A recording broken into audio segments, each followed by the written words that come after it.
আল্লাহর কোরআনের বাইরে, আল্লাহর আইনের বাইরে যারা থাকবে, ওদের খতিব হয়, ওদের মুফতি হয়, ওদের পিসাব হয়, ওদের বড় বক্তা হয়, ওদের নেতা নেত্রী হয়, ওদের বড় আমলকারী হয়, ওদের মুত্তাকি ফরজগার দাবি করেন। আল্লাহর কোরআনের আইনের বাইরে যারা থাকবে, একটাও মানুষ না, সবগুলো করু।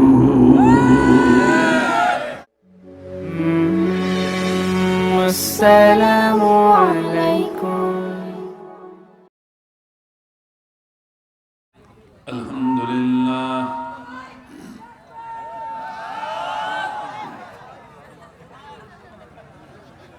আলহামদুলিল্লাহ নাহমাদুহু ওয়া নাস্তাঈনুহু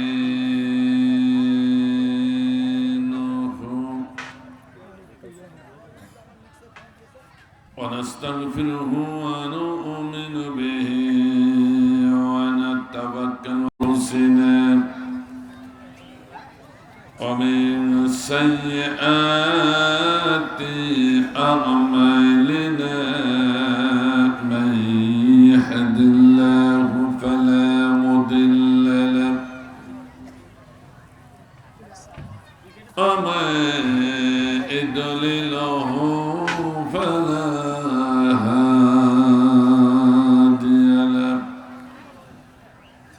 ওয়া নাশহাদু আন্না سيدنا وسندنا ومولانا محمدا عبده ورسوله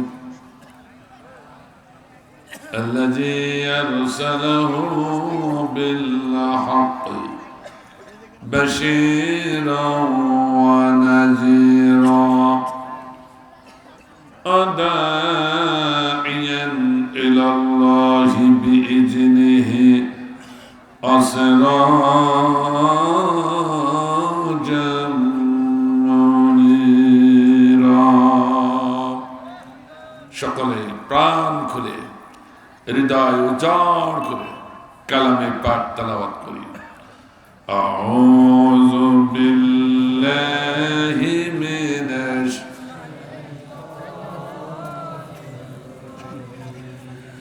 বিসমিল্লাহির রহমানির রহিম। ইন্নাল্লাহা ওয়া মালাইকাতাহু ইউসাল্লুনা আলান নবী ইয়া أيها الذين آمنوا صلوا عليه وسلموا تسليما اللهم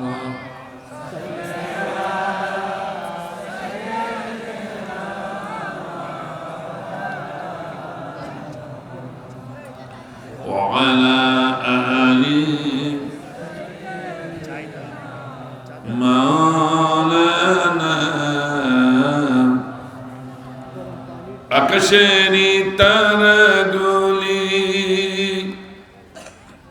আকাশেরি তারাগুলি ঝিলিমিলি ঝিলিমিলি জ্বলছে, ডালে ডালে ফুলগুলি সরাবে দুলছে। রাসূল এসেছে, হাবিব এসেছে, রাসূল এসেছে, হাবিব এসেছে। আল্লাহুম্মা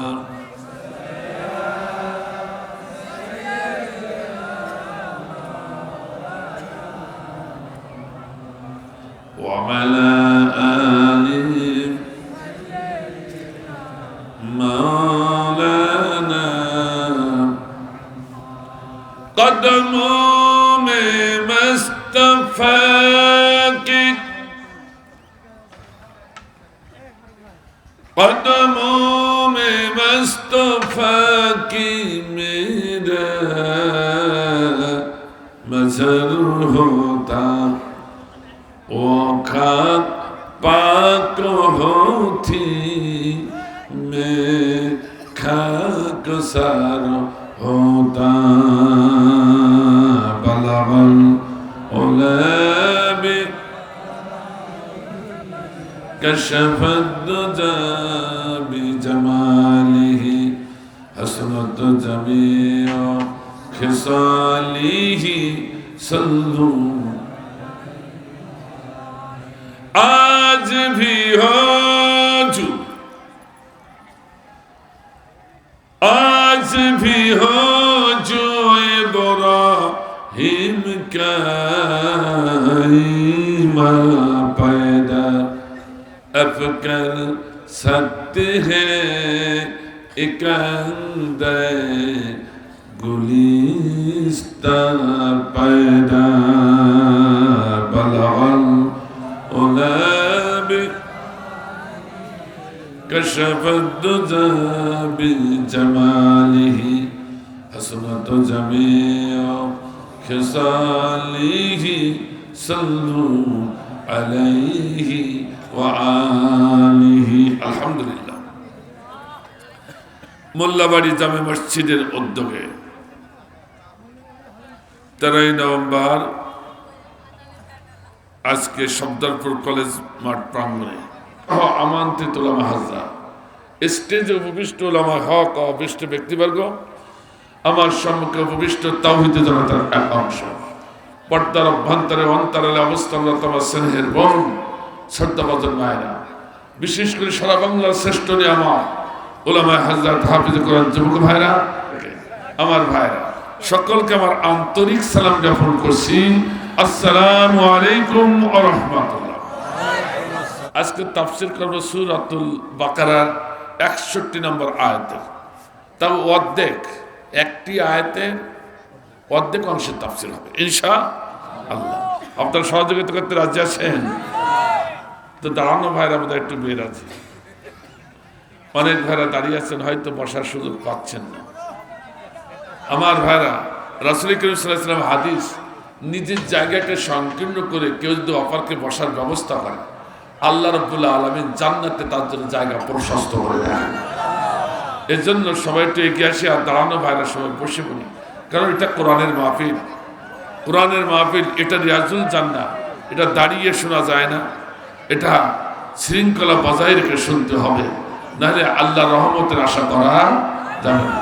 সবাই একটু বসা অবস্থায় এগিয়ে গিয়ে আসি, আর একটু জিকির দিয়ে লা ইলাহা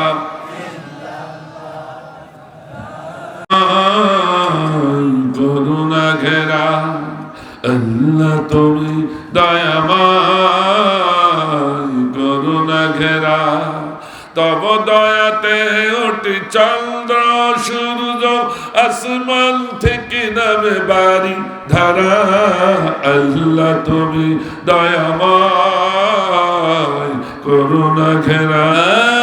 ইলাহা ইল্লাল্লাহু মুহাম্মাদুর রাসূলুল্লাহ সাল্লাল্লাহু আলাইহি ওয়াসাল্লাম। আমার ভাইরা, তাফসীর পেশ করতে যাচ্ছি, তার আগে দুটি কথা বলতেই হবে, নতুবা আজকে তাফসীরুল কোরআন মাহফিলের হক আদায় হবে না।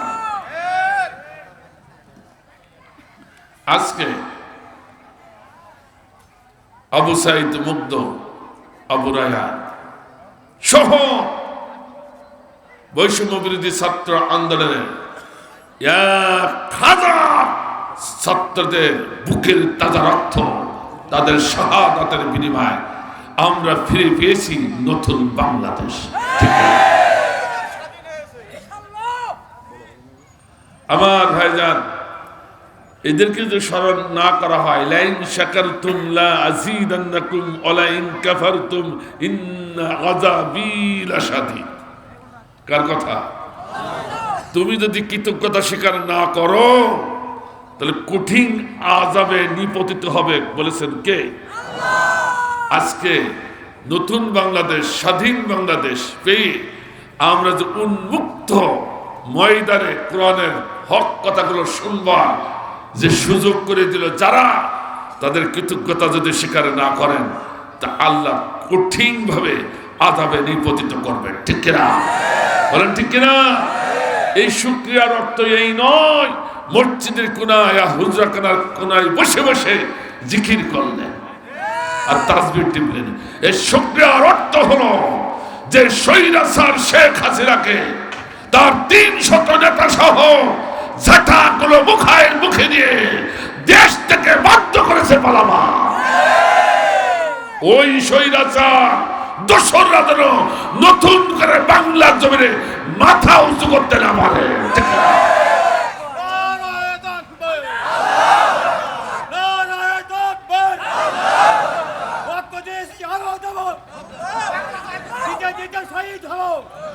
আল্লাহু আকবার। আল্লাহ কবুল করুন।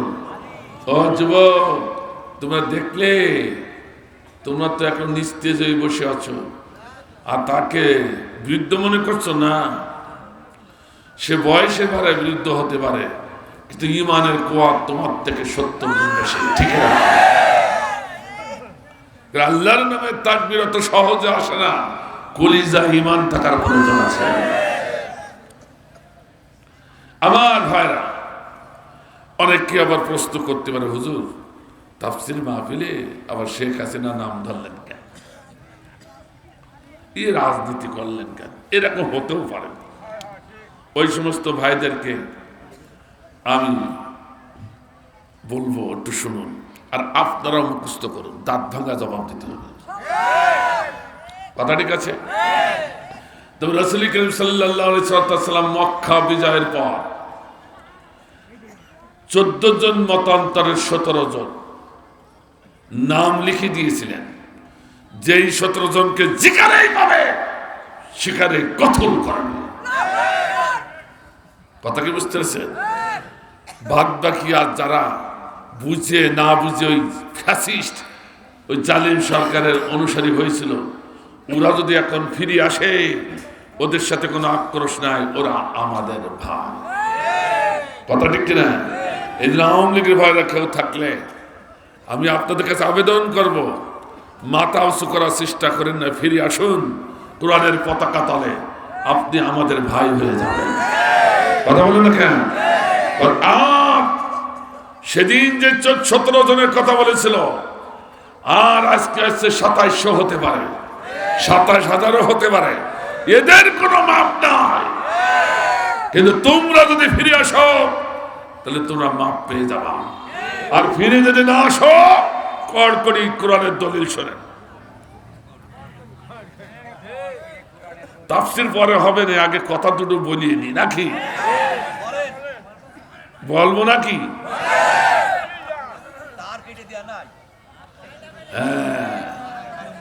আমার ভাইজান, তাব্বাত ইয়াদা আবি লাহাবিন ওয়া তাব, এই সূরা পড়েনি শোনেনি এমন কোন নামাজি নাই। কথাটা ঠিক বললাম? অথচ সূরা খতিব সাহেবও পড়ে, আমরাও পড়ি, খতিব সাহেবের পিছনে শুনি, কিন্তু কলুর বলদ আসিনির বলদের মতো ঘাইন টেনে গেলাম। এর ভিতরে কি মর্ম অর্থ আছে তা একবার জানবার চেষ্টা করো। তৎকালীন স্বৈরাচার জালিম নেতা ছিল আবু লাহাব, যে আমার রাসূলকে মারার জন্য ইঙ্গিত করেছিল, যে আমার রাসূলকে মারার জন্য লেখালেখি করেছিল, যে আমার নবীকে পাথর ছুঁড়ে মেরেছিল। আল্লাহ ওই জালিমকে সহ্য করতে না পারে সঙ্গে সঙ্গে কোরআনের সূরা নাযিল করে বললেন, তাব্বাত ইয়াদা আবি লাহাবি ওয়া তাব, আবু লাহাব তার স্বৈরাচারের 2 হাত ভেঙে চুরে মাটির নিচে চলে যা। আল্লাহ নাম ধরে বললেন, কে কে বলে? তখন তো স্বৈরাচার হাসিনা ছিল না, ছিল নাকি? তখন ছিল আবু লাহাব। তাই তো আবু লাহাবের নাম ধরেছে। এই কোরআনের এই আয়াতে যদি বাস্তব অর্থ তুলে ধরতে হয় কি হবে শুনুন। আমার আলেম ভাইরা, আর কতদিন মুখ বন্ধ করে থাকবে? সব ভাইদের না, কতদিন মুখ বন্ধ করে থাকবেন? আমি এক নয় দুই নয় 24 খান তাফসীর স্টাডি করেই বলছি, যতটুকু বুঝেছি আমার জ্ঞান দিয়ে আমি বোঝাবার চেষ্টা করছি। যদি পারেন হিদায়াত নেন, না হলে কপালে আগুন এখনো লাগতে পারে। আমার ভাইজান, মুফাসসির কেরাম বলেছেন তাফসীর করতে হলে কোন আয়াতের 20টি পয়েন্ট, কেউ বলেছেন 17টা, কেউ বলেছেন 14টা, সর্বনিম্ন 5টা পয়েন্টের পরে লক্ষ্য করে তাফসীর করতে হয়। কথাকে বুঝতে পেরেছেন? কিন্তু একটা মজার বিষয়, সেটা কি সকল মুফাসসিরিনে কেরাম কিছু পয়েন্টে পরে একমত হয়েছে, সবাই একমত। যেমন তার ভিতরে অন্যতম শ্রেষ্ঠতম একটা পয়েন্ট হলো, যখন কোরআনের আয়াতের তাফসীর করা হচ্ছে ওই প্রেক্ষাপটে ওই আয়াতের বাস্তব শিক্ষা থাকলে তার জনগণের সম্মুখে তুলে ধরতে হবে। কথা কি বুঝতে পেরেছেন? আমার দেশের মুফাসসিরিনে কেরাম 50 বছর আগে লেখা সেই তাফসীর মানুষদেরকে শোনায়, বাস্তবটা শোনাতে চায় না, মায়ের খাওয়ার ভয়, খতিবগিরি চলে যাওয়ার ভয়, পীরগিরি চলে যাবে সে ভয়। কথা বল না, তাই বলে বাস্তবটাকে বন্ধ রাখবো নাকি? এখন তো বন্ধ রাখার কোনো কথাই হবে না, আগেও তো রাখিনি, এখনো রাখবো, ঠিক কিনা? এইবার শুনুন, তাব্বাত ইয়াদা আবি লাহাবিন ওয়া তাব, আল্লাহ যদি এখন নবী থাকতো আর এরকম সূরা যদি এখন নাজিল করতেন, তাহলে এই প্রেক্ষাপটে এখন তো আবু লাহাব নাই, সৈরাসার হাসিনা আছে। আল্লাহ বলেন তাব্বাত ইয়াদা হাসিনা, হাসিনার হাত ধ্বংস হয়ে যায়।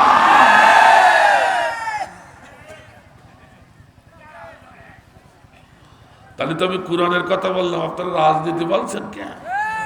হ্যাঁ, আমি তো বললাম কিসের কথা? কোরআনের কথা। তা রাজনীতি বললেন কেন? এখন না বললো পরে বলবেন।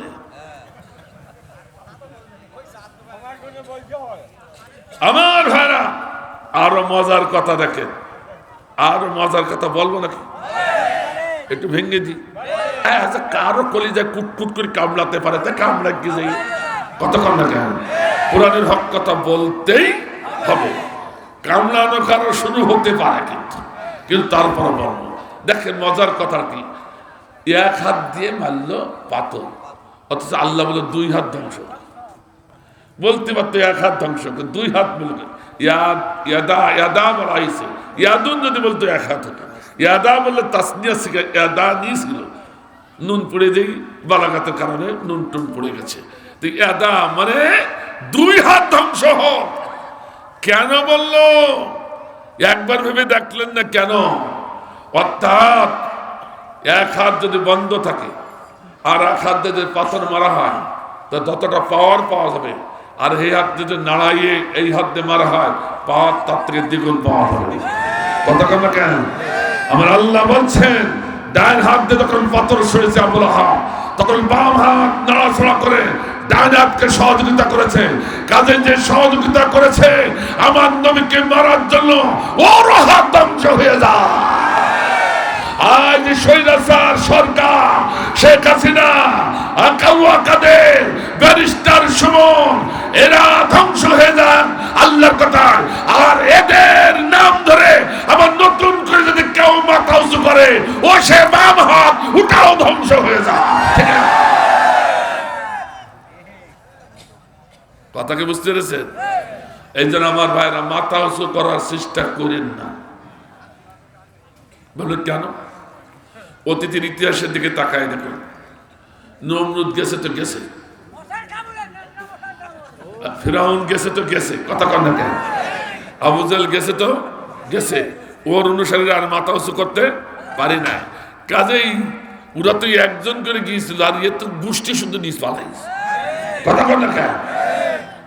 ওরা গিয়েছিল একজন করে, আর এরা গোষ্ঠী শুদ্ধ। কথা কন। আবার নতুন করে মাথা উঁচু করার চেষ্টা করেন না।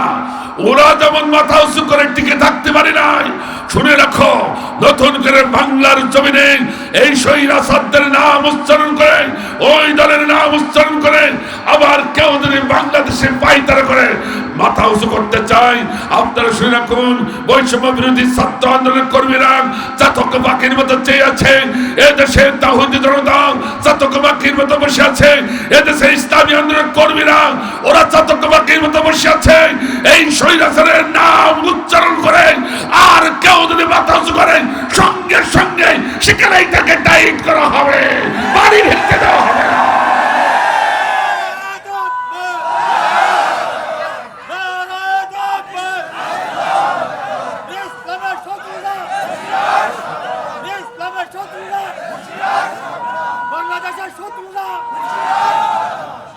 আমার ভাইরা কেন করবেন? একজন বলছে, এক ছাত্র বলছে, স্যার তা কি এই সে কাওয়া কাদেরকে খুঁজে পাওয়া যাচ্ছে না। তো কাওয়া কাদেরকে যখন খুঁজে পাওয়া যাচ্ছে না তখন কি করা যাবে? তো গেলাম গুগলের কাছে। গুগল যা প্রশ্ন করে তার উত্তর দিয়ে দেয়, ঠিক কিনা? তো গুগলের কাছে বলো, গুগল ভাই আমাদের কাওয়া কাদেরকে একটু খুঁজে দাও, পাচ্ছি না তো, একটু অপেক্ষা করো। বেশ কিছুক্ষণ পর গুগল তার ভাষায় বলছে, সরি স্যার, সরি, কাওয়া কাদের আমার রেঞ্জের বাইরে, তাকে খুঁজে পাওয়া যাচ্ছে না। আল্লামা দেলাওয়ার হোসেন সাঈদী একটি কথা বলেছিলেন, তার সমস্ত কথাগুলো পরতে পরতে সত্য প্রমাণিত হচ্ছে।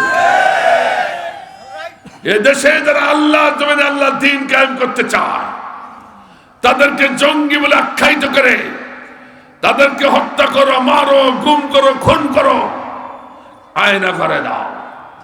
তোমরা শুনে রাখো, এমন একদিন আসবে তোমাদের নাকে এক জায়গায় কালেমার পতাকা সেদিন পথ পথ করে উঠবে। আরে দেশের তাওহীদি জনতার নারায়ে তাকবীরের হুঙ্কারে তোমরা দেশে থাকতে পারবে না।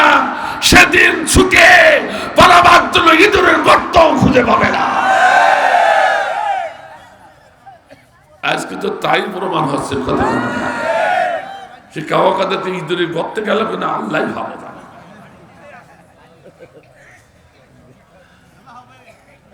খেলা হবে,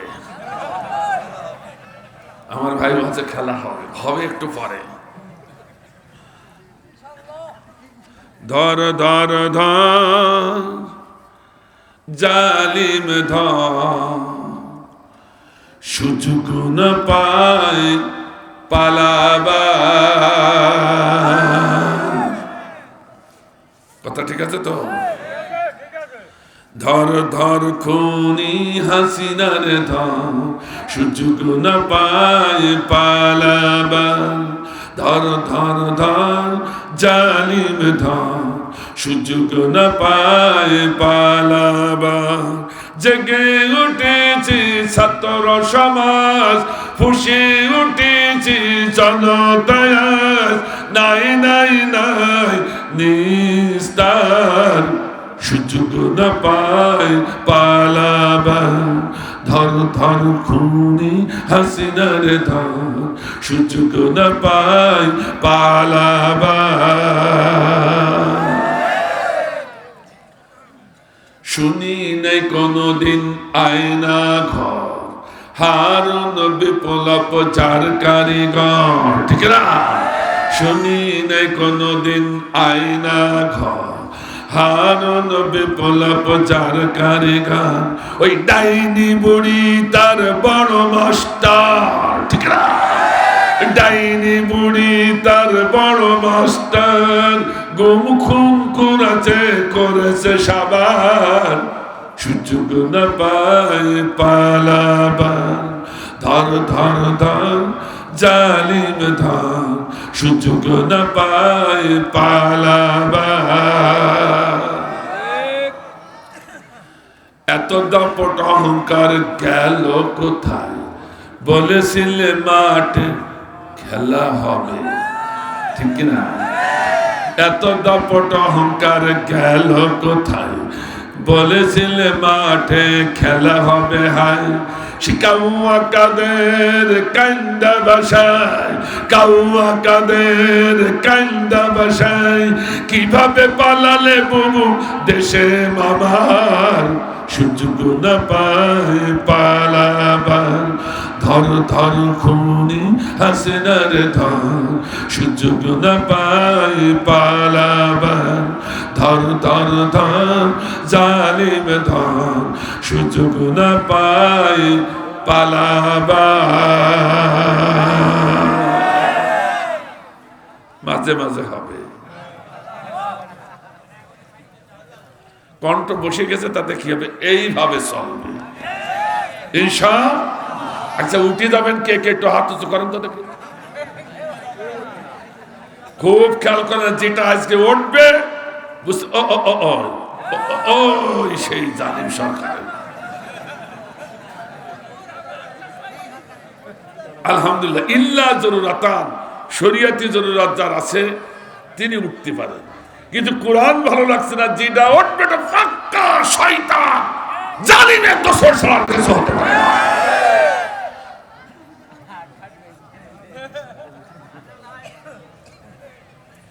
এক ভাই বলতে পোশাক বন্ধ হয়ে গেল গো। আমার ভাইজান, তিনজনের নাম উচ্চারণ করি, অন্তত সুন্নাত আদায় করি। কয়জন? স্বৈরাচার হয়েছে, কাওয়া কাদের হয়েছে, আর একজনের নাম উচ্চারণ করতে হয় না, না সুন্নাত আদায় হবে কি করে? রাগ করতেছেন নাকি ভাই? শেখ হাসিনার নাম বলাও সব, এবার ঠান্ডা হয়ে গেছে, কয় নাউজুবিল্লাহ।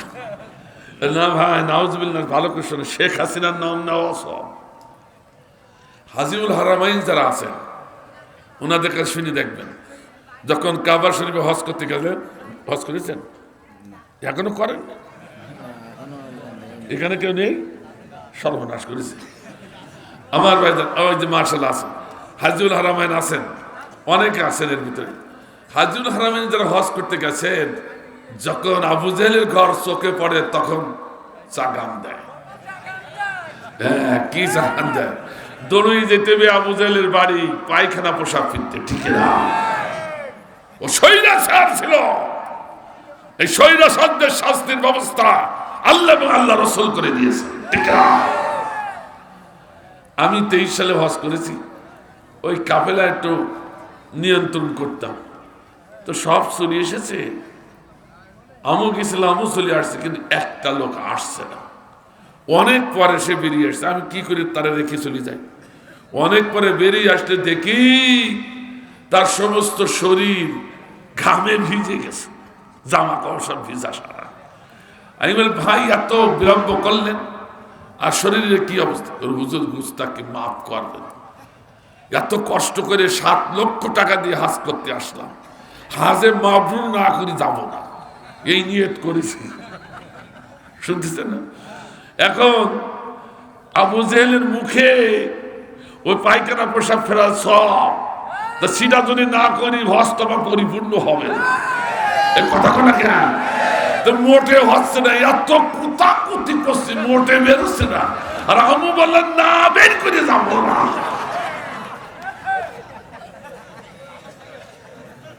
কথা কি বুঝতে পারছেন? যদি হেসে উড়িয়ে দিলেন, কথার ওজন রয়েছে কিন্তু। অর্থাৎ স্বৈরাচারের মুখে পায়খানা পোশাক করে দেওয়ার যেমন সওয়াব, বর্তমান বাংলাদেশের স্বৈরাচার এর মুখে জাটাবাড়ি মারাও তেমনি সওয়াব। নাম উচ্চারণ করতে ঘৃণা ভরে, ঠিক কিনা? গত কয়েকদিন আগে টক শো দেখছিলাম, টক শোতে ডক্টর ফয়জুল ইসলাম, উনি টক শোতে বলছেন, সাগর ভাই ওয়াল্লাহি বলছি আপনি দেখি আসেন, আপনি আমার কথা তো বিশ্বাস না করেন তো দেখি আসেন। ওদের অফিসের সম্মুখে আমি 1 মিনিটও দাঁড়াতে পারলাম না, না কাটিয়ে দাঁড়াই থাকলাম। খানিক পরে বলি এত দুর্গন্ধ কোথার থেকে, ওদের অফিস, বুঝেছেন কাদের অফিস? বুঝতে পারেন না, স্বৈরাচারের অফিস। কথা বলেন, তাকায়া দেখি স্বৈরাচারের অফিস মানুষের পায়খানায় ভরে ফেলেছে। আল্লাহু আকবার বলেন। এ শাস্তি মানুষের দ্বারা হচ্ছে না, এ শাস্তি সব আল্লাহর তরফ থেকে হচ্ছে, ঠিক না? এটা গুলিস্তান 0 পয়েন্ট। যদি বিশ্বাস না করেন এখন ফেসবুকে ঢোকেন, ইন্টারনেটে ঢোকেন। একটু বেশি বলি ফেললাম নাকি? এখন 3 নম্বর আছে ব্যারিস্টার সুমন। ব্যারিস্টারকে সুমন, সে এখন কোথায়? ওরে সব লাল ঘরে রিমান্ডে নেচ্ছে কি, আর সিদ্ধ ডিম পিছনে দাঁত দিয়ে। এই জন্য ডিমের দাম নাই এত বেড়ে গেছে। ডিম ঢুকছে কি, আমি অবাক হয়ে যাচ্ছি। এর শাস্তি কিন্তু সব কার তরফ থেকে? কার তরফ থেকে? আল্লাহর তরফ থেকে শাস্তিগুলো হচ্ছে। আর হওয়ার কারণ কি আমি এসে কি একেবারে সহজে ছাড়িয়ে দিবারে বলবারে একটু দাঁড়ান, কেন হচ্ছে শুনবেন না? এমন পেদানি হচ্ছে ব্যারিস্টার সুমনে, একেবারে চোখের পানি কপাল দিয়ে বিয়ে বিয়ে পড়ছে। এক ছাত্র কমেন্টস করে বলছে আমার, স্যার আপনি একটা অধ্যাপক মানুষ, আমাদের স্যার আপনি, এটা ইজ্জতের ব্যাপার, কেন বেফাস কথা বলি ফেরাচ্ছেন? এই যেমন আর চোখের পানি কোনোদিন স্যার কপাল দিয়ে গড়ায়? ও তো নিচের দিকে যায়, ও তো নিচের দিকে যায়। গেলে বাবা ব্যারিস্টার সুমন যে স্বৈরাচার যে অন্যায় করেছে, ওর তো সুযোগ করে মারবে না, ওর তো বানিয়েছে পা বাঁধা আম গাছে। মাথা ঝুলি যদি পেতানি দেওয়া হয়, চোখের পানি অটোমেটিক কপাল দিয়ে গড়াবে, ঠিক না?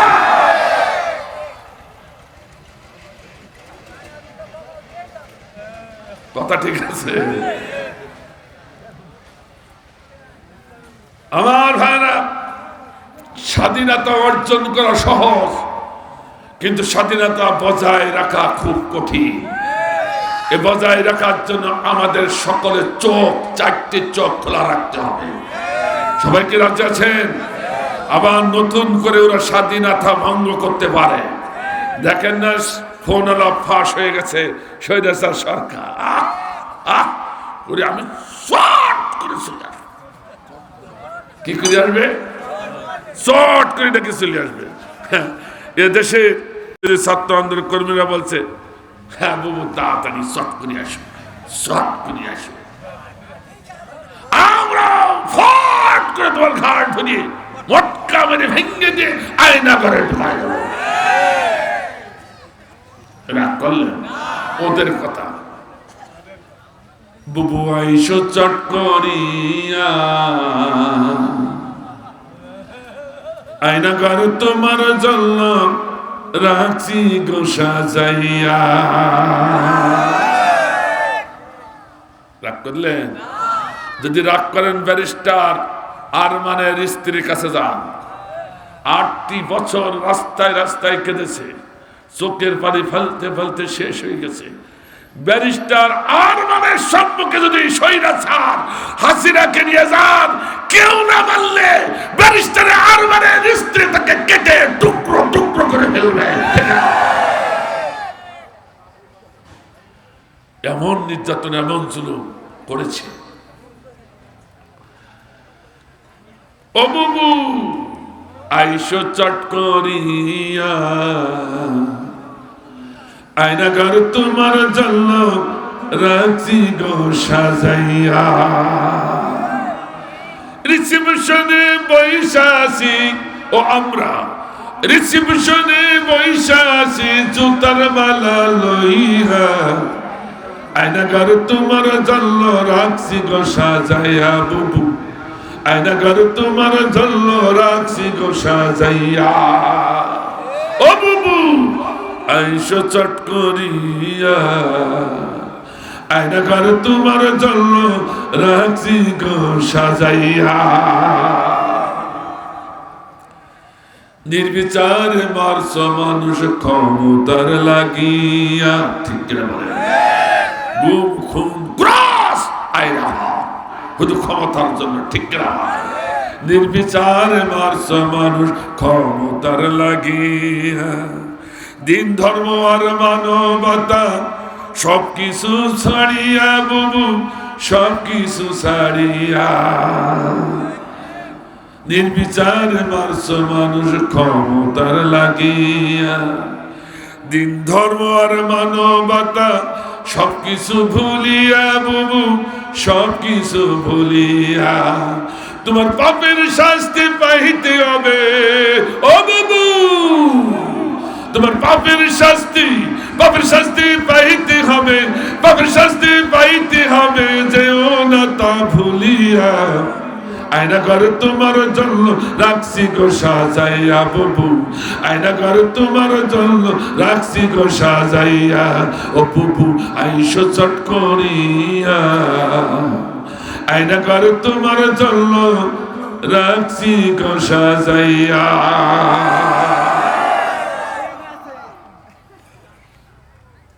এবার সরাসরি কোরআন। আউযু বিল্লাহি মিনাশ শাইতানির রাজীম।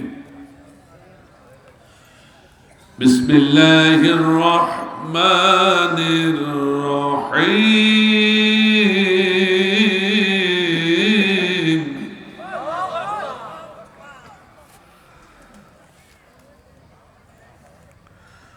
وضربت عليهم الذلة والمسكنة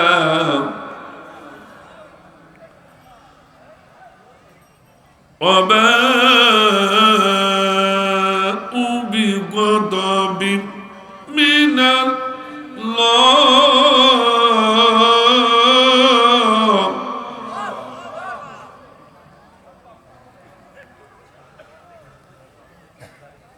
ذلك بأنهم كانوا يكفرون بآيات الله إلى آخر الآية। আমি সূরাতুল বাকারা থেকে 61 নম্বর আয়াত পেশ করেছে। কত নম্বর? 61। সূরাটার নাম কি বললাম? মুখস্থ করুন। সূরাটার নাম কি? বাকারা। আজকে যদি তাফসীর থেকে দুটো কথা মুখস্থ করতে পারেন, মানতে পারেন, এইটাই আমাদের জীবনের সফলতা, ঠিক কিনা? প্রথম কথা হলো বাকারা।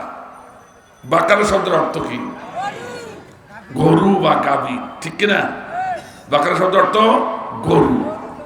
114টি সূরার সমন্বয় মহাবিশ্বের মহাবিশ্বয় মহাগ্রন্থ আল কোরআন। আল্লাহ বলেন তার শেষ সূরার নাম হলো নাস। শেষ সূরার নাম কি? নাস মানে কি?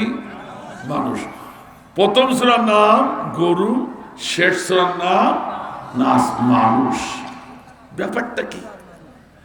নিশ্চয়ই কোনো কারণ আছে, ঠিক কিনা? আল্লাহ অহেতুক কোনো কাজ করেন না। আমার কলেজের একজন বুদ্ধিজীবী স্যার, মাথায় চুল নেই, ট্যাক্কো, যেমন টাকলা মুরাদ, ঠিক না? আমার ভাইজান বললেন, তৈব সাহেব, আল্লাহর জমিনে এত সুন্দর সুন্দর সৃষ্টির নাম থাকার পরও, এত ভালো ভালো নাম থাকার পরও মহাগ্রন্থ আল কোরআনের দীর্ঘতম একটা সূরা, এই সূরাটার নাম কেন আল্লাহ গরু রাখলো? আল্লাহর মনে হয় একটু জ্ঞান মাঝে মাঝে হ্রাস পায়। নাউজুবিল্লাহ বললেন না? আল্লাহর জ্ঞানকে হ্রাস পায় নাকি কোনো সময়? ভাই আমার, আমি সঙ্গে সঙ্গে বললাম, স্যার আপনি যে কথাটা বলেছেন এক্ষুনি উইড্র করেন নাই, তওবা করেন, নতুবা মুসলমানের খাতায় আপনার নাম থাকার কথা নয়। তাহলে আমাকে একটু বোঝাও। পরের দিন টিচার কাউন্সিলে বসে আমি তাকে বোঝালাম, স্যার ভালো করে শুনুন, গরু রাখার কারণ কি? তারা গাল্লে বলছেন উতু মিনাল ইলমি কলিলা। আল্লাহু আকবার বলেন। হে পৃথিবীবাসী, তোমাদের সামান্য জ্ঞান দান করেছি। তাম সৃষ্টি, মানুষ সহ যত সৃষ্টি আছে সব সৃষ্টিকে সামান্য জ্ঞান। কত সামান্য জ্ঞান আমার রাসূল নিজে হাদিসে তা ব্যাখ্যা করে দিলেন। একটা ঠোঁট লম্বা পাখি যখন তার তৃষ্ণা নিবানোর জন্য, মেটানোর জন্য মহাসমুদ্রের পক্ষে তার ঠোঁটটা নামিয়ে দেয়, তৃষ্ণা মেটানোর পর যখন ঠোঁটটা মহাসমুদ্র থেকে উঠায়, ওই ঠোঁটের মাথা নিয়ে যতটুকু পানি পড়ে, এইরকম পানি পরিমাণ জ্ঞান গোটা বিশ্ববাসীকে দেওয়া হয়েছে। তার ভিতরে মোদী সরকার আছে, এ কথা কেন না, নেতানিয়াহু আছে, এখন ডোনাল্ড ট্রাম্পও আছে, কথা কেন না। এতটুকু জ্ঞান গোটা বিশ্ববাসীকে দেওয়া হয়েছে। অথচ মহাসমুদ্রের যত পানি, আকাশমণ্ডলীতে যত পানি, জমিনের নিচে যত পানি, টিউবওয়েল, ডিপ টিউবওয়েল, ডুবা, নালা, খাল, বিল, বিভিন্ন সৃষ্টি, শরীরে যত পানি, বৃক্ষরাজির শরীরে যত পানি, এই সব পানিগুলো এক করলে এই পরিমাণ জ্ঞান হলো মহাগ্রন্থ আল কোরআনের জ্ঞান। আল্লাহু আকবার। মানুষের ব্রেন ফাঁকা হয়ে যাবে, মানুষের ব্রেন ফাঁকা হয়ে যাবে শুধু বাকারা শব্দের তাহা কিছু। আমি এখানে আর বেশি বলবো না। আমার ভাইজান, আল্লাহ বলছেন পৃথিবীর বুকে সব থেকে শ্রেষ্ঠ শ্রেষ্ঠ কারখানা হলো মানুষ তৈরি কারখানা। আমরা দেখেছি সামান্য জ্ঞান দিয়ে বড় বড় কারখানা তৈরি করেছি, জুতা ফ্যাক্টরি, আহা গার্মেন্টস ফ্যাক্টরি, কত ফ্যাক্টরি আমরা তৈরি করলাম, ঠিক কিনা যাবে বলুন। আমার আল্লাহ বলছেন সামান্য একটু জ্ঞান দিছি, এত বড় বড় জিনিস তোমরা তৈরি করেছ। তোমরা শুনে রাখো, পৃথিবীর বুকে সব থেকে বড় ফ্যাক্টরি হলো মানুষ তৈরি ফ্যাক্টরি। আল্লাহু আকবার বলেন। মানুষ তৈরি ফ্যাক্টরি কি আপনারা চেনেন? চেনেন না।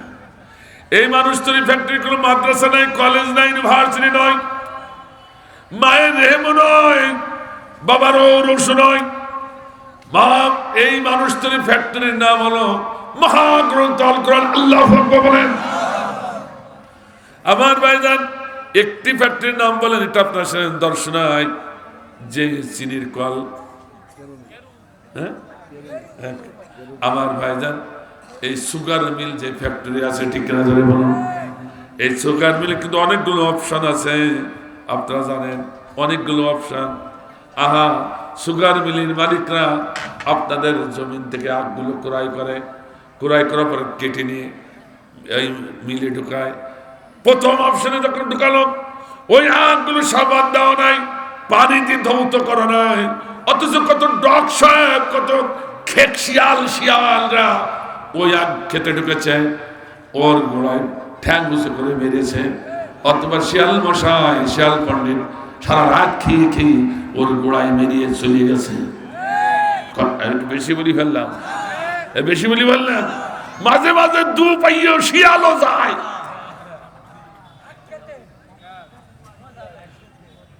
বাড়িতে এত সুন্দর সুন্দর টয়লেট আছে, তা ফেলে রেখে বদনা নিয়ে আখের গোড়ায় বেরিয়ে আসে। আমি দেখেছি, তাই বলছি, তাকায় থাকলে হবে না। তাহলে আমি বুঝাতে চাচ্ছি, এই যে ময়লা আবর্জনা ব্যাকটেরিয়া আখের গায়ে লাগানো আছে, ধুলো না, সাফ করলো না, পরিষ্কার করলো না, ওই অবস্থায় প্রথমে স্টেপে ধরে ঢুকাই দিল সুগার মিলে। চাপ দিলে একটা রস বের হবে না? এই রসটা যদি জাগে মানে, আপনাদের সভাপতি মহোদয় এনে নিয়ে এসে বলে, ভাই এসো এক এক গ্লাস করে দুধ আমি ফ্রি খাওয়াবো। সঙ্গে সঙ্গে কিছু যুবক ছুটে এসে বলে, এই সভাপতি সাহেব, আমাকে কে পাগল বলে মনে করেছ? আমরা মরতে রাজি, তা ওই রস খেতে রাজি না। কারণ এত কুচ্ছিত, এত কদাচার, এত দুর্গন্ধময়, প্রথম চাপের ওই রস কেউ খেতে চাইবে না, ফিরে দিলেও খাবে না, ঠিক না? আল্লাহ বলছেন, ফাতাবিরু ইয়া উলিল আলবাব, ইয়া উলিল আবসার, ও জ্ঞানী গুণীরা, ও কোরআনের মাহফিলে নরনারীরা, কোরআনকে ভালোবেসে যারা বুঝেছো, এই সুগার মিলের ভিতরে তোমাদের হিদায়াত। আল্লাহু আকবার। কে বলছেন? কে বলছেন? আল্লাহ বলছে এই সৃষ্টির ভিতরে তোমাদের হিদায়াত। সুবহানাল্লাহ বলে একটু করে খেয়াল করি, এর ভিতরে আবার কি হিদায়াত সেটুকু নিয়ে তারপর যাচ্ছি আয়াতের দিকে। ব্যস্ত হয়ে পড়েছেন? আমাদেরকে খেয়াল আছে আপনাদের? ভাইয়ের আমার, এই সুগার মিলিং অনেকগুলো অপশন, এক এক অপশনে যায় আর চাপ দেয়, রিফাইন হয়, ঠিক কিনা? রিফাইন হতে হতে এক এক অপশন থেকে পার হতে হতে হতে হতে শেষ অপশন দিয়ে যখন এই আখের রস নামে, তখন অন্য আমার আখের রস থাকে না, আখের সাদা চিনি হয়ে যায়। এই কথা বলেন না কেন? এই চিনিগুলো যখন যারা দেখে মিষ্টি খাওয়া তাদের অভ্যাস, তারা ঘপসা ঘপসা ধরে আর খায়, কিনেও খায়। কথা বলেন না কেন? আর আগে ফিরে দিলাম তা খাইল না। এর ভিতরে নাকি হিদায়াত। আল্লাহ বলছেন তাহলে কি হিদায়াত? শোনো, কোরআনের বাইরে, আল্লাহর কোরআনের বাইরে, আল্লাহর আইনের বাইরে যারা থাকবে, ওদের খতিব হয়, ওদের মুফতি হয়, ওদের পিসাব হয়, ওদের বড় বক্তা হয়, ওদের নেতা নেত্রী হয়, ওদের বড় আমলকারী হয়, ওদের মুত্তাকি ফরজগার দাবি করেন, আল্লাহর কোরআনের আইনের বাইরে যারা থাকবে, একটাও মানুষ না, সবগুলো গরু। সবগুলো কি? একটু জোরে বলেন না কেন? নামাজ পড়ে গরু? হ্যাঁ, নামাজ পড়লো গরু। কারণ ওই যে আব্দুল্লাহ বিন উবাই, তার মতো নামাজি বাংলাদেশে একজনও খুঁজে পাওয়া যাবে না, কিন্তু সে মুনাফিক গরু হয়ে কবরে গিয়েছে, ঠিক না? শুধু আল্লাহর একখানা আইন অস্বীকার করার কারণে। কয়খানা আইন? কয়খানা আইন? অর্থাৎ তাহলে বোঝা গেল যে নামাজ পড়ে রোজা রেখাও মানুষ হওয়া যাবে না, গরু হয়ে থাকতে হবে। আমাদের সমাজে তো অধিকাংশ সব গরু। রাগ করতেছে নাকি? আল্লাহর কসম দিয়ে বলছি, অধিকাংশ যদি গরু না হতো, এরা যদি মানুষ হতো, 95% দেশে এরা যদি সব মানুষ হতো, অন্তত 51 যদি মানুষ হতো, আল্লাহর আইন, কোরআনের আইন এদেশে কায়েম হতে 5 বছরের বেশি সময় লাগতো না, লাগতো না, লাগতো না। সব গরু, অধিকাংশ। অনেক পরে বলছে ঠিক, ও বুঝে শুনে চিন্তা করে দেখলো আসলে তো তাই।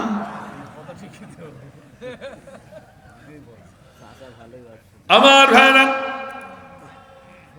আল্লাহ বলছে গরু মার্কা মানুষ। কি মার্কা? গরু মার্কা মানুষগুলো আমার ফ্যাক্টরি সূরা বাকারায় প্রথম চাপ দিলেই তো আর চিনি হবে না। চিনি হতে গেলে এতগুলো অপশন পার হতে হবে। কথা কন দেখেন, এই ফ্যাক্টরিতে 114টি অপশন। সুবহানাল্লাহ বলেন। কোরআনের ফ্যাক্টরিতে কয়টা অপশন? আরো যেমন কয়টা অপশন? 114টি অপশন। বাকারা তার প্রথম অপশন, ঠিক না?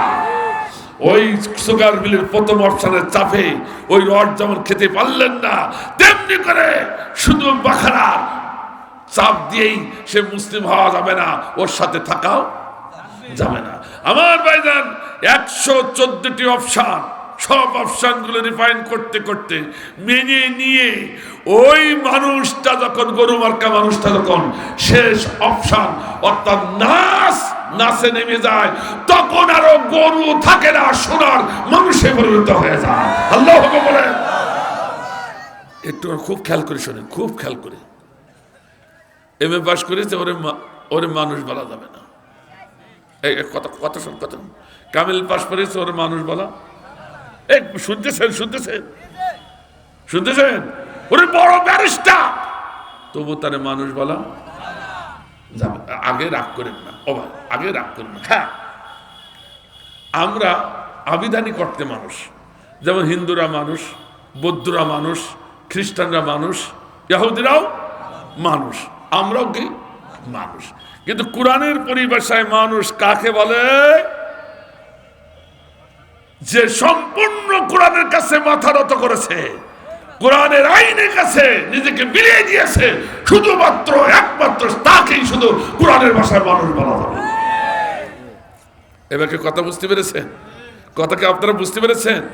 তাহলে পাইকারি হারের সকলে মানুষ না। কথা বুঝেছেন? মানুষ অত সহজ না কোরআনের ভাষায়। কোরআনের সঙ্গে মানুষ হতে গেলে সম্পূর্ণ কোরআনের কাছে আপনাকে সফর্দ করতে হবে।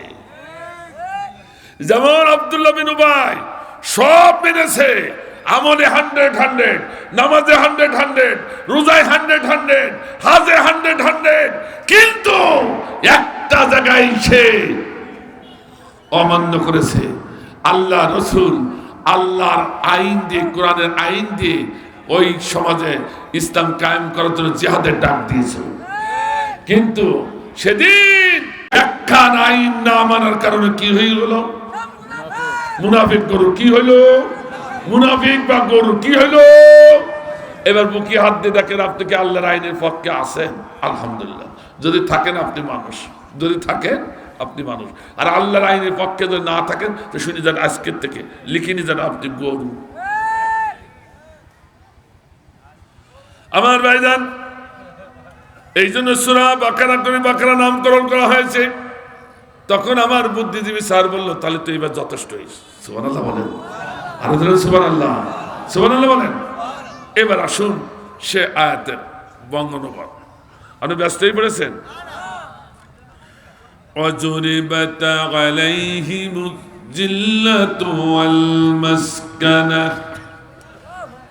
আল্লাহ বলেন ওদের পরে আমার জিল্লতি, আমার অভিশাপ শুধু ওদের পরে নয়, ওদের গোষ্ঠীর পরে, ওদের দলের পরে, ওদের কওমের পরে। কে বললেন? শুধু ওদের পরে অভিশাপ করে আল্লাহ ক্ষান্ত হলে না। ওয়াল মাসকানা, ওদের ঘর বাড়ির পরেও আমার অভিশাপ। কে বললেন? আল্লাহ বলছে শুধু না না, এতটুকু বলে আল্লাহ ক্ষান্ত হয় নাই। এরপর আল্লাহ বলছেন ওয়াবাউ বিগদাবিম মিনাল্লাহ, আমি আল্লাহ আমার তরফ থেকে ওদের পরে ঘৃণা, গুসা, আবার চরম রাগ ওদের পরে। নাউজুবিল্লাহ বললেন না? মহাগ্রন্থ আল কোরআনে এমন একটি আয়াত কোথাও খুঁজে পাবেন না। আল্লাহ ঘৃণা করেছে, অভিশাপ দিয়েছে এককভাবে, কিন্তু এতগুলো অভিশাপ একসাথে কোথাও দেয় নাই। কিন্তু কেন দিল এটা জানার প্রয়োজন আছে কিনা? আচ্ছা, আল্লাহ যাদের এতগুলো অভিশাপ দিয়েছে সে কোনদিন জান্নাতে হতে পারবে? আরো যারা জান্নাতে হতে পারবে? এত রাগ, এত গুসা যার পরে সে কখনো জান্নাতে হতে পারে? এই জন্য আল্লাহর কাছে প্রথমে ক্ষমা চাইনি। আল্লাহ, তুমি যাদেরকে এইভাবে অভিশাপ করেছো, যাদের ঘর বাড়ির পরে অভিশাপ করেছো, যাদের রাষ্ট্রের পরে অভিশাপ করেছো, ঘৃণা করেছো, জিল্লতি দিয়েছো, আল্লাহ ওই দলে আমাদের রেখো না। ঠিক কিনা? আমার ভাইজান, তারা আর কেউ ছিল না, তারা ছিল ইহুদি। কারা? আরো ধরে বলুন। সেই ইহুদি এখন কোথায় আছে? ইসরায়েলে, বাংলাদেশে নেই। এই বাংলাদেশে আজকে কোরআনের আয়াত দিয়ে খুঁজে বের করব, বাংলাদেশে কিন্তু ইহুদি আছে। আমার ভাইরা, এরপর আল্লাহ বলছেন, হে আমার গোলামরা ভালো করে শোনো, ওদের পরে রাগ হওয়ার কারণ হচ্ছে দুটো। কয়টা? দুইটা কারণে আমি ওদের পরে রাগ করেছি। এই দুইটা কারণ ওদের ভিতরে পাওয়া গিয়েছিল, এই জন্য অভিশাপ করেছে। এইরকম বর্তমান মানুষের ভিতরে যদি এই দুইটি কারণ পাওয়া যায়, ওরা ওদের 5টা গোলাম হয়ে মরবে। কথা কি বুঝতে পেরেছেন? অত সহজ নয়। এখানে এক ফুরুনা শব্দ ব্যবহার করেছে। দেখুন আল্লাহ বলছেন, কি বলছেন? দুইটি কারণ। একটা কারণ হচ্ছে কি, প্রথম কারণটা কানু ইয়াকফুরুনা বিআয়াতিল্লাহ। ওই ইহুদিরা আমি আল্লাহ আসমানি আইনকে বাদ দিয়া নিজেরা মন গড়া আইন তৈরি করে তারপরে চলেছে। এই কারণে ওদের পরে এত অভিশাপ। প্রথম কারণ। আমার ভাইজান, এখন আপনাদের কাছে জানতে চাই, বাংলাদেশ কি পার্লামেন্ট কি আল্লাহর আইনে চলে? হ্যাঁ, কথা ঠিক আছে তো? আচ্ছা, বাংলাদেশের এই যে ইউনিয়ন কাউন্সিল উপজেলা, এটা কি আল্লাহর আইনে চলে? আল্লাহর আইন যারা স্বেচ্ছায় বাদ দিয়া মানব রচিত আইনের পারে চলবে, ওরা ইহুদির পাঁচটা গোলাম হয়ে মরবে। এক পুরুনা শব্দ দিয়ে মুজারে সিগা ব্যবহার করেছে। কাফারু শব্দ যদি ব্যবহার করত, কাফারা শব্দ যদি ব্যবহার করত মাঝে সিগা, আমরা হয়তো বেঁচে যেতাম। কিন্তু এক পুরুনা মুজারে সিগা ব্যবহার করে আল্লাহ বলছেন, সেদিন দুইটি কারণে ওরা যেমনি অভিশপ্ত হয়েছে, আজ দুইটি কারণ যদি কারো ভিতরে পাওয়া যায় তারা অভিশপ্ত, ঠিক না? প্রথম কারণ, এখন বুঝুন, বুকে হাত দিয়ে দেখুন, আমরা আল্লাহর আইনের পক্ষে না বিপক্ষে? যদি পক্ষে থাকি আমরা কারণ থেকে বেঁচে গেলাম, আর যদি বিপক্ষে থাকি তাহলে বুঝতে হবে অভিশাপের কারণ হয়ে দাঁড়ায় গেছে আল্লাহর, ঠিক না? দুই নম্বর হচ্ছে ওয়ায়াকতুলুনান নাবিয়্যিনা বিগাইরিল হক।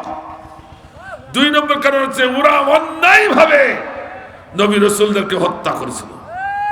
আমার ভাইজান ভালো করে বুঝুন, দুটি কারণ। একটা হচ্ছে আল্লাহর আইনকে স্বেচ্ছায় বাদ দিয়া নিজেদের মন গড়া আইনের পরে চলা। আর দুই নম্বর কারণ হচ্ছে অন্যায়ভাবে ওরা নবী রাসূলকে হত্যা করেছিল, ঠিক না? এই দুইটি কারণে ইহুদির পরে এত অভিশাপ। আজকে যে ইসরায়েল যেখানে বসে আছে, এই জায়গা কিন্তু ইসরায়েলের না, এ রাষ্ট্র ইসরায়েলের না। মোড়ল আমেরিকা ফিলিস্তিনের কাছে একটু চাইলে যে কয়েকদিনের জন্য একটু বসতে দাও, এখন বসে সে দখল করে নিয়েছে। এখন এমনকি বাইতুল মাকদিসও দখল করতে চায়, ঠিক না? কি আশ্চর্য বাবা! আজকে প্রধান অতিথি এখানে আছেন, প্রধান অতিথির কাছে এসে এই বেদেছেন আপনারা, বেদেরা এসে বলল যে স্যার আমাদের একটু জায়গা দেন তো, কয়েকদিন এক সপ্তাহের জন্য একটু কেনা বেচা করে চলিয়ে যাবেন। তো প্রধান অতিথি মায়াশীল মানুষ, তো যা ওই 3 বিঘে করিডোর আছে ওখানে তোরা এক সপ্তাহ কাটা, ওই যে 100 তাবু ফেলিস।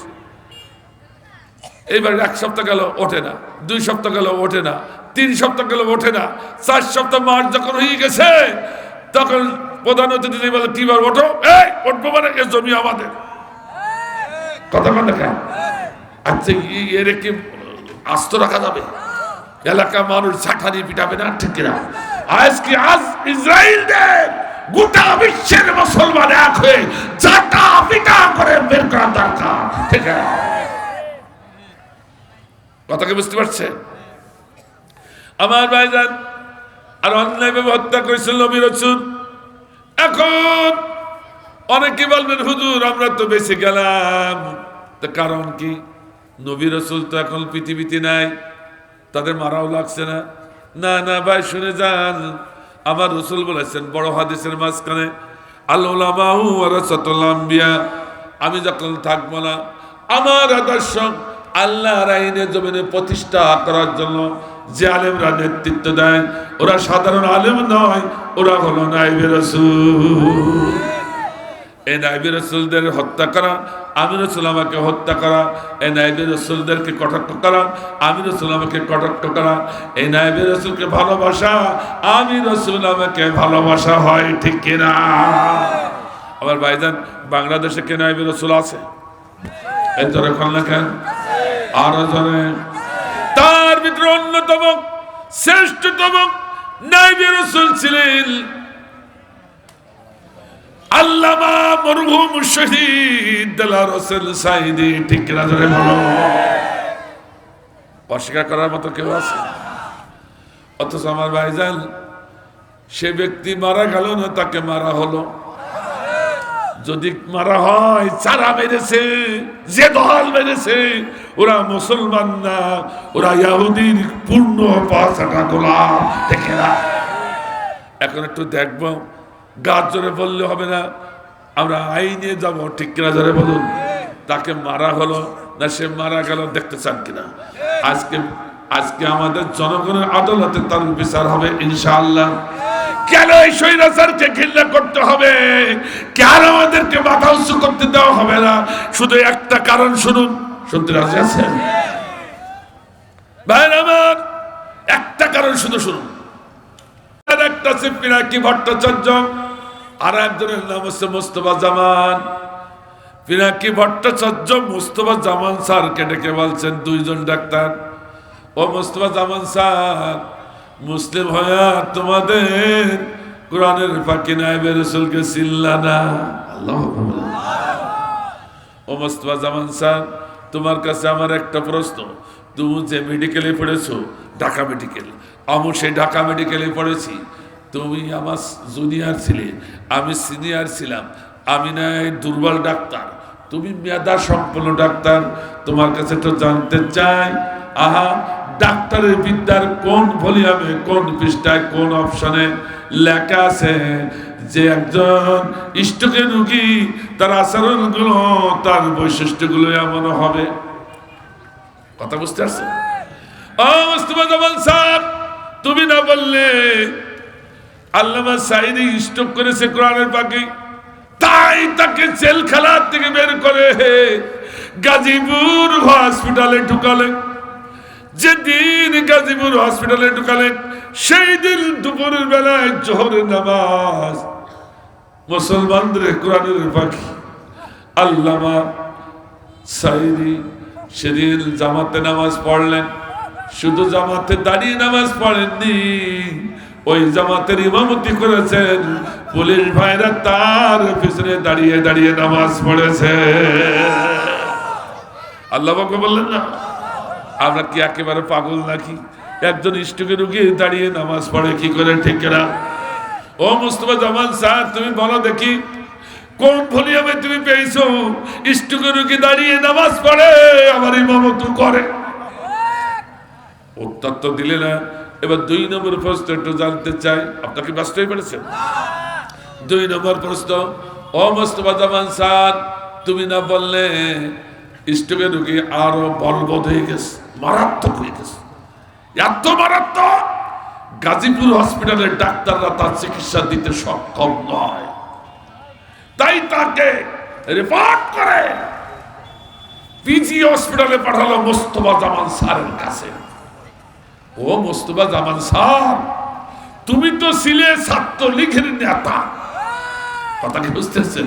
উনি বলছেন, আমি আমার কথা বলছি না, ও যুবকরা এক্ষুনি তোমরা ইন্টারনেটে সার্চ করলে পাবে।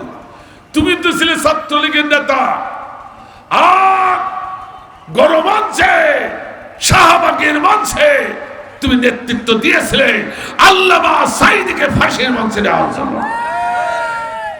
তুমি তো সেই নেতা। ও তোমার ব্যক্তিগত কথা আমি বলবো না, পিনাকি ভট্টাচার্য বলছে, কিন্তু তুমি বলো দেখি। তুমি বললে স্ট্রোকের রোগী আরো বলবো, আরো মারাত্মক, তাই তো তাকে গাজীপুর হসপিটাল থেকে বের করে, পরের দিন বের করে গাড়িতে নিয়ে পিজি হসপিটালে ঢোকানো হলো। কিন্তু আমরা কি দেখলাম, গোটা বিশ্ববাসী কি দেখলাম, যখন গাড়ির থেকে নামছিলেন তিনি নিজে হেঁটে নামলেন। আল্লাহ, শুধু হেঁটে নামেননি, সালামটা দিয়ে হাতটা লম্বা করে দিয়ে মুসাফা করেছেন। শুধু মুসাফা করে শেষ হয়নি, তিনি মানুষের সাথে কুশলাদি বর্ণনা করছিলেন। কুশলাদি যখন বর্ণনা করছিলেন, আমরা দেখলাম তার চেহারার উপর দিয়ে চাঁদের ফালির মতো হাসিগুলো বের হয়ে যায়। আপনারা কেউ দেখেননি? ও মোস্তফা জামান স্যার, একজন স্ট্রোকের রোগী বলবৎ হয়ে গেছে, সে গাড়ির থেকে হেঁটে কিভাবে নামলো, সে কিভাবে মানুষকে সালাম দেয়, হাত উঁচু করে মুসাফা করে, আবার মানুষের সাথে কুশলাদি যখন কুশলাদি করা, তখন তার মুখের চেহারার উপর দিয়ে চাঁদের ফালির মতো হাসিগুলো কি করে বের হয়ে যায়। পিনাকি ভট্টাচার্য বলেছেন, কেন তার মুখে হাসি? তার মুখে হাসির কারণ ছিল একটাই, ওনারা যখন জেলখানা থেকে বের করেছে তখন বলেছে তোমাকে মুক্ত করে দেওয়া হবে, কারণ তো কোনো রোগ নাই। উনি বলছে আমার কোথায় নিয়ে যাচ্ছ? তোমাকে মুক্ত করা হবে।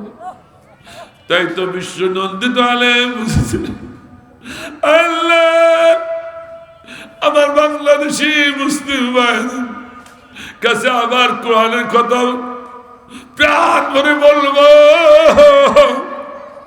তাদের চেহারাগুলো প্রাণ ভরে দেখবো, গোটা বিশ্বে আবার নতুন করে কোরআনের তাফসীর শোনাবো। আল্লাহ এই জন্য তার চেহারা পার দিয়ে হাসির ফালি গুলো বের হয়ে যাচ্ছে। আল্লাহ ও মোস্তফা জামান স্যার উত্তর তো দিলে না, উত্তর তো দিলে না। তো আর একটা প্রশ্ন, ও মোস্তফা জামান স্যার তুমি তো বললে সিএসির ভিতরে ঢুকানো, নাকে নাক পোষ দেওয়া, কিন্তু আমরা তো দেখলাম উল্টা, খাটের পরে সোজা হয়ে বসা। এ কথা কথা কেন? গ্লাসের ভিতরে নাই, নাকে নাক পোষো নাই, ব্যাপারটা কি? ও মোস্তফা জামান স্যার কিন্তু বিশ্বনন্দিত আলেম একটু অথপ্প মারা ছিলেন, চিন্তাশীল ছিলেন। কি জন্য চিন্তা করছিলেন আমিও দেখেছি, কথা কন না কেন? তখন আর মুখে হাসি নাই। তার কারণ সারাটা দিন ক্ষুধার্ত, এতটুকু খাবার দেওয়া হয়নি, পিপাসার্ত বারবার পানি চেয়েছি, এতটুকু পানি তার দেওয়া হয় নাই। তার পরিবারের কোন সদস্যরা তার সঙ্গে দেখা করতে আসে নাই। এই জন্য তিনি যেন তো না আলেম না, তিনি হচ্ছেন আল্লামা। তিনি বুঝে ফেলেছেন আমার ছেলেরা কেন আসে না, আমার পরিবারের লোক কেন আসে না, আমার কেন খেতে দেয় না, আমার কেন পানি দেয় না। আমি এত বললাম আমার তো তেমন কোনো রোগ নেই, আমাকে জেলখানায় ঢুকাই দিয়া সব ভাইরা, আমি সেখানে নিরিবিলি আমার মালিকের সম্মুখে সেজদায় পড়ে কথা বলবো, কিন্তু ওর হাত দিল না। উনি বুঝতে পেরেছেন নিশ্চয় অদৃশ্যে কোনো খবর হয়ে যাচ্ছে, ঠিক না? অদৃশ্যে কোনো ঘটনা ঘটে চলেছে। তাই তো অত্যপ্প মেরে বসেছিলেন। মাসুদ সাইদে কেঁদে কেঁদে বলেন, গত সপ্তাহে চাপাই নবাবগঞ্জ তার সঙ্গে একসঙ্গে মাহফিল হলো।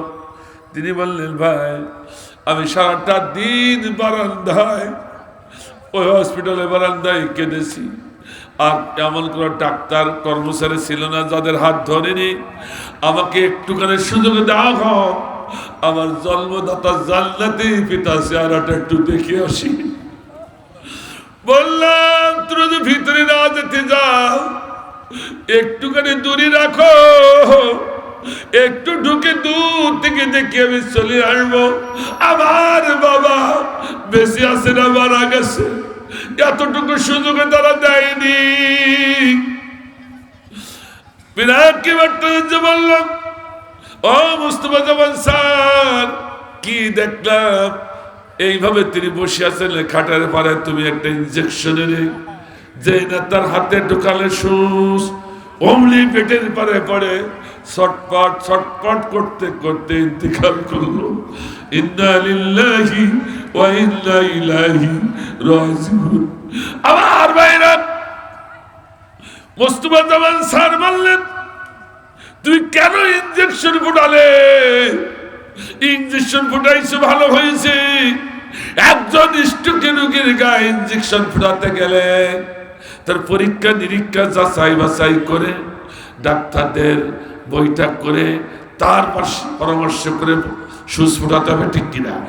কিন্তু ও মোস্তফা জামান স্যার তুমি পরীক্ষা নিরীক্ষা করেছো, সেই সার্টিফিকেট গুলো একটু দেখা। দেখাতে যখন পারলে না, গোটা বিশ্বের মানুষ বুঝে ফেলেছে ওই ইনজেকশনের ভিতরে মেডিসিন ছিল না, বিষ ঢুকাইয়া তাকে হত্যা করা হয়েছে। কথা বলে যে স্বৈরাচার সরকার, যে বা যারা বিশ্বনন্দিত আলেমকে বিষ ঢুকায় শহীদ করলো, এর জমিন 1 ইঞ্চি জমিনে তার কোনো অধিকার নাই, ঠিক না?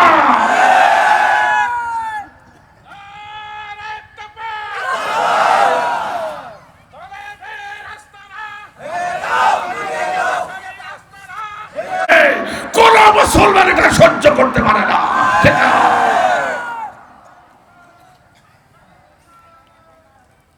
আমার ভাইরা, শেষ পর্যন্ত ঢাকার বুকে জানাজাটাও করতে দেওয়া হলো না।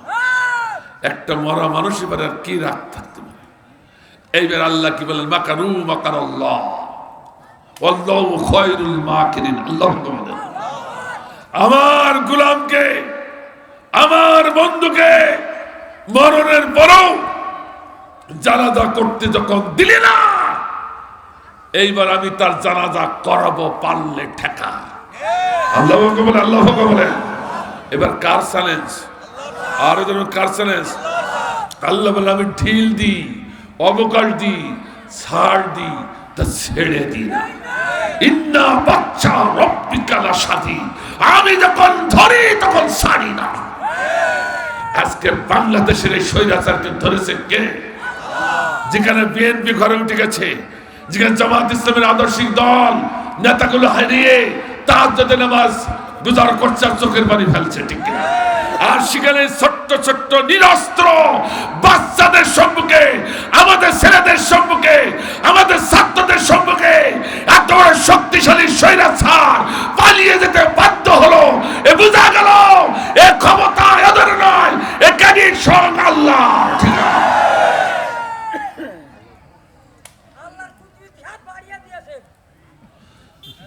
কথা কি বুঝতে পারছেন?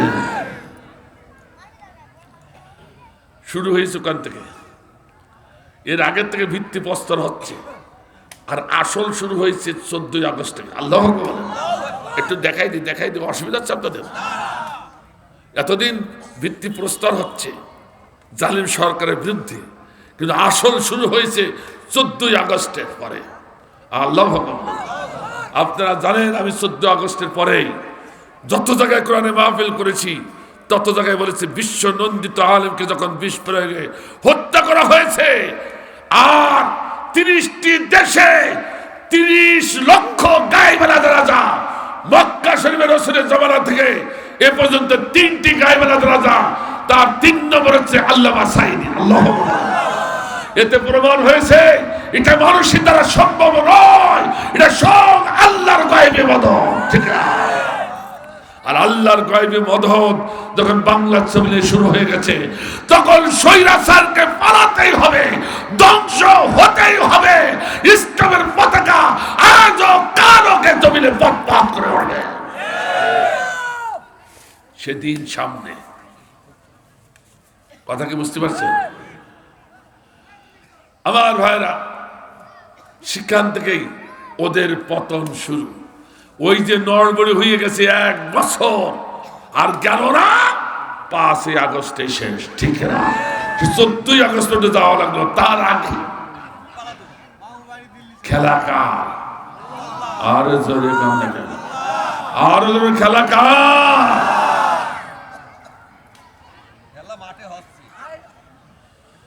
খেলা হবে। এখন গেলে কোথায়, ঠিক না? আমরা তো খেলতেই প্রস্তুত, ঠিক না?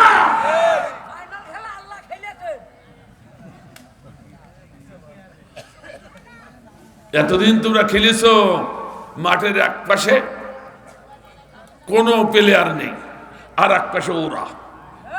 কথা কন না কেন? আম্পায়ার বাঁশি দিয়েছে, অমনি পুক করে যেই বাঁশি দিয়েছে, একজন বল বগলে করে নিয়ে গোলে ঢুকিয়ে দিয়ে গোল।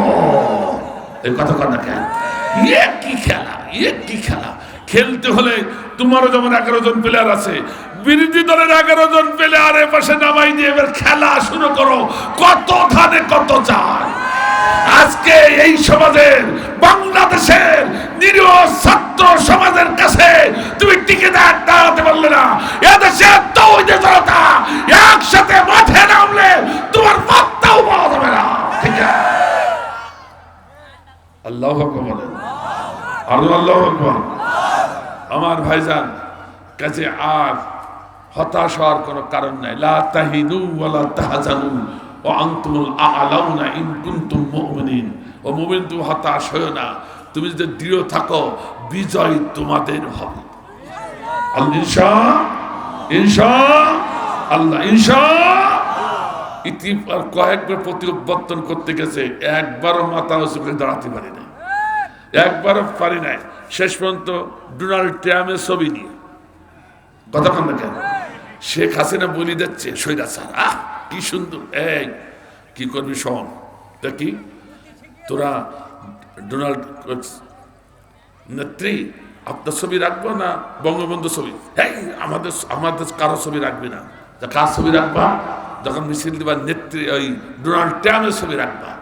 ট্রাম্পের ছবি দুটো রাখবা, একটা সামনে থাকবে আর একটা মাঝখানে তোমরা লাতুবা, আগুন দিবা, ওটা আবার ক্যামেরায় ধরিয়ে আমার কাছে লিঙ্ক পাঠাই দেবা, আমি ডোনাল্ড ট্রাম্পের কাছে পাঠাই দেবো। তাহলে বাংলাদেশের এই মৌলবাদদের সব সাইজ করে দেবে। দেখতেছেন কায়দা, সেটাও ফাঁস হয়ে গেছে। আল্লাহু আকবার বলেন, আর আল্লাহু আকবার। কাজেই এ সাহায্য করছে কে? এ দেশে জালিম যখন পড়াইছে, এই জালিমের অস্তিত্ব এ দেশে আর দাঁড়াতে হবে না। ঠিক না? আল্লাহ আমাদের কবুল করুন সবাই, আমিন। আল্লাহুম্মা আমিন।